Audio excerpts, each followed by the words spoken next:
Welcome to Whispers of the Moon, where tonight we journey into the heart of darkness on the lonely highways. In today's video, we're exploring 3 terrifying tales from the asphalt abyss, where every ride hides a secret and every mile taken could be your last. So, buckle up and prepare for a ride. First story. In the dead of night on an isolated stretch of highway, Maria found herself facing a dire situation. Driving along a nearly forgotten road, her car sputtered to a halt as the engine coughed and died.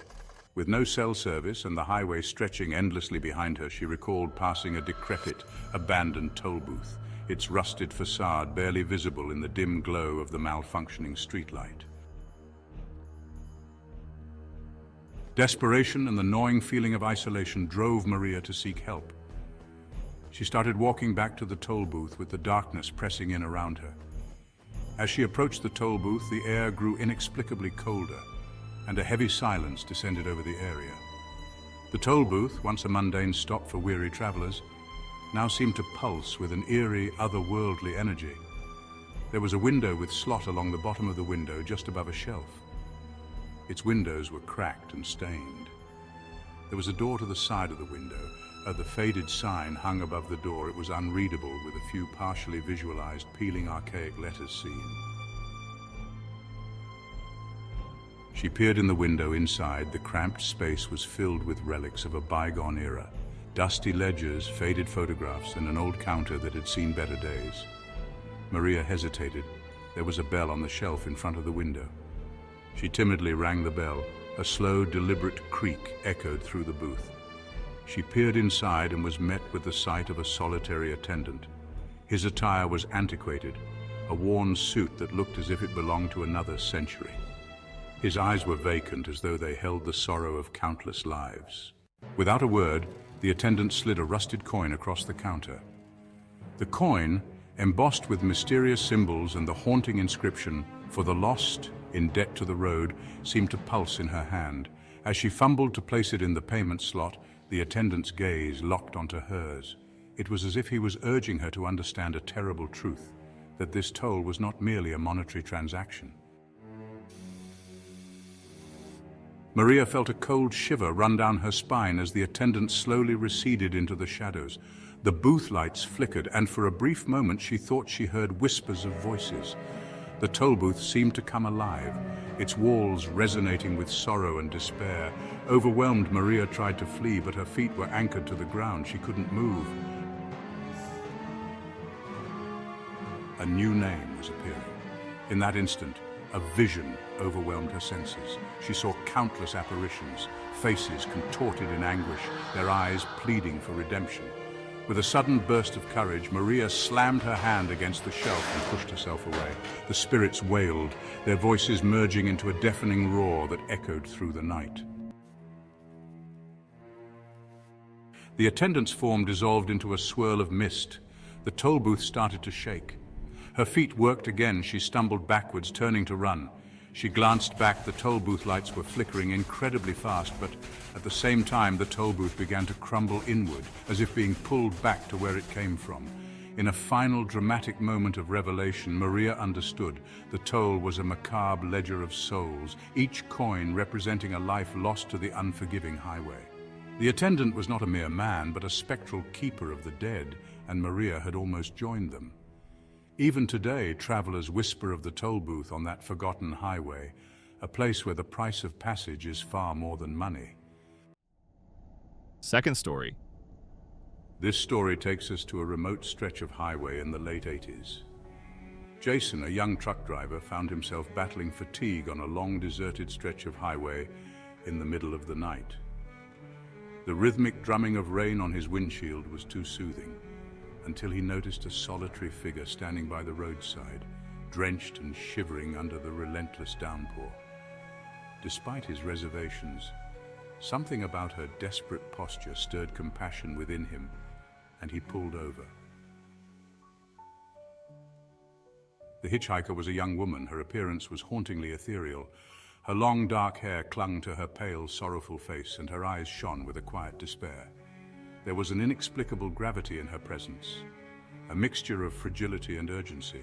With no destination in mind but a vague reference to a town up ahead, Jason set off again, the headlights carving a narrow path through the night. As they drove, she remained silent, her gaze fixed on the dark road ahead. A heavy silence filled the car until suddenly she whispered, "Thank you." As the miles ticked by, an unsettling silence enveloped the car. The only sound was the steady beat of the rain and the hum of the engine. Then, in a hushed voice, barely audible over the storm, she began recounting her tale. She explained that moments before, she had been fleeing from a horrifying ordeal. In a nearby clearing, hidden away from prying eyes, an unholy ritual had been taking place. A group of men, cloaked in darkness, performing an ancient ceremony meant to summon a vengeful spirit. They had chosen her as their unwilling sacrifice, believing that her purity could appease the malevolent force they sought to control. Her escape had been nothing short of miraculous. She had managed to slip away, heart pounding with terror, only to find that the men were still in pursuit, their curses echoing through the night. "I was saved from a fate far worse than death," she whispered, her eyes glistening with unshed tears. "I was saved by the kindness of a stranger." The atmosphere in the car grew colder and the rain seemed to intensify, as if mirroring her inner turmoil. Jason's instinct screamed, his heart pounding as he tried to process her story. Was this real? Is she crazy? Am I in danger? In that fraught moment, the woman reached out, her hand trembling as she pressed it against his. She said softly, "I needed someone to save me. Thank you." He recoiled at her ice-cold touch and slammed on the brakes. As the truck came to a skidding halt, he turned to her, only to find an empty seat. The woman had vanished without a trace. Shaken and deeply disturbed, he started driving again, slowly at first, and then speeding recklessly away. After a few miles, the rain subsided. He calmed down and slowed down. For the next few hours, he was wide awake, eating up the miles, trying to put distance between himself and what had just happened. As the first light of dawn crept over the horizon, he pulled up to a truck stop in a small town. He hesitantly mentioned to the attendant that he had seen a female hitchhiker on the side of the road. The attendant wondered if it was Sarah, and then related the town's lore of a young woman that was reportedly abducted years ago and the victim of a ritual gone awry. Her spirit had been trapped, doomed to wander until a compassionate soul broke the cycle by believing her tale. That night, by offering her shelter, Jason had perhaps unknowingly freed her from an eternal torment, giving her a chance to finally rest in peace. Final story. David had been a long-haul truck driver for decades, traversing countless miles under starless skies. But nothing in his years of experience could have prepared him for that fateful night on Midnight Road.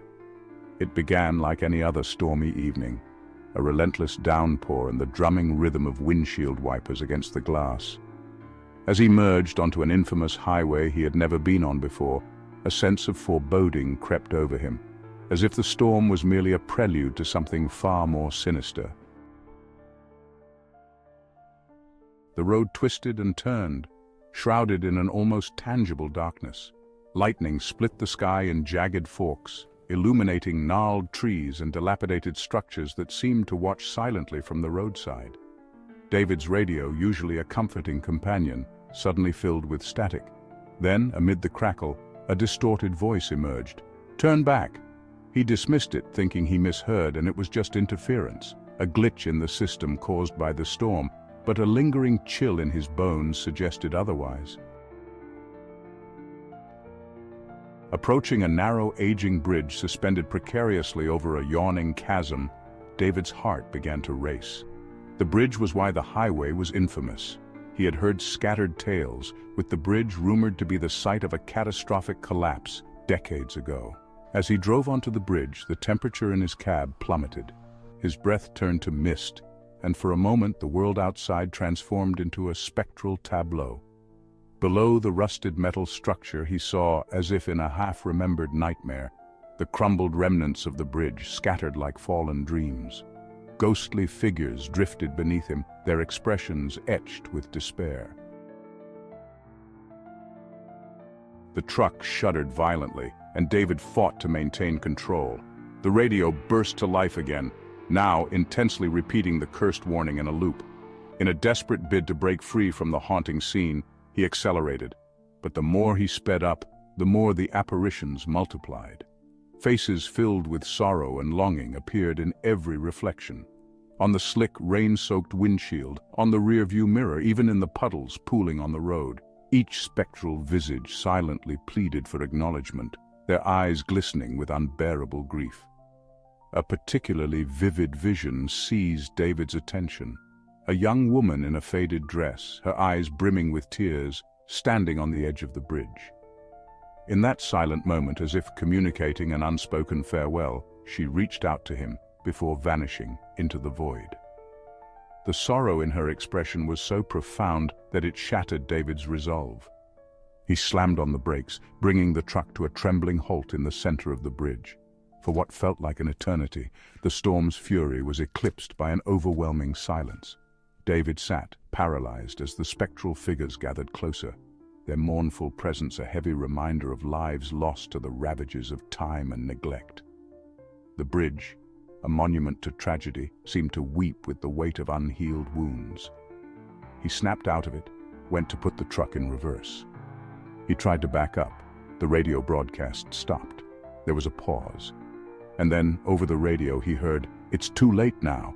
And then a deafening screech filled the inside of the truck. With his heart breaking under the sorrowful gaze of the lost souls, his truck's engine fell silent.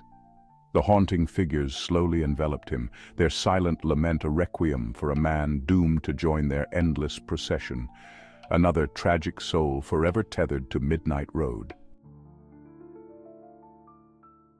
The next morning, police responded to complaints of a truck blocking the bridge. When they showed up, the semi-truck was stopped in the middle of the bridge, having slid to a stop with tire marks trailing behind it. There was no one in or around the truck, with no evidence of where the driver had gone or why. Highway travel can be unpredictable, and sometimes the unexpected isn't just a trick of the light or the wind. If you ever find yourself alone on a desolate road, remember these stories.